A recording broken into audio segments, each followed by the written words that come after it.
ताज़ा तरीन वीडियोस के लिए चैनल को सब्सक्राइब करके बेल आइकन और ऑल नोटिफिकेशन पर क्लिक करें ताकि आपको मिले हर अपडेट सबसे पहले।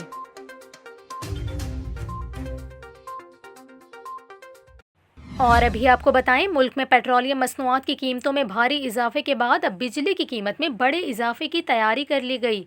सेंट्रल पावर परचेजिंग एजेंसी ने बिजली की कीमत में इजाफे की दरख्वास्त नेपरा को भेज दी है। नेपरा को CPPA की जानिब से दी गई दरख्वास्त में बिजली फ़ी यूनिट 6 रुपये 10 पैसे महंगी करने की दरख्वास्त की गई है। नेपरा का कहना है कि दरख्वास्त जनवरी की फ्यूल प्राइस एडजस्टमेंट की मद में की गई, जिस पर समाअत 28 फरवरी को होगी। आपको यहाँ ये भी बताएं, सेंट्रल पावर परचेजिंग एजेंसी की दरख्वास्त के इलेक्ट्रिक के सिवा तमाम बिजली की तकसीमकार कंपनियों के लिए है। वाज़ेह रहे कि नेपरा ने 12 फरवरी को दिसंबर की फ्यूल प्राइस एडजस्टमेंट की मद में बिजली 3 रुपये 9 पैसे महंगी की थी, जिसका इत्तलाक फरवरी के बिलों पर होगा और इससे सारिफीन पर 30 अरब रुपए का इजाफी बोझ पड़ेगा।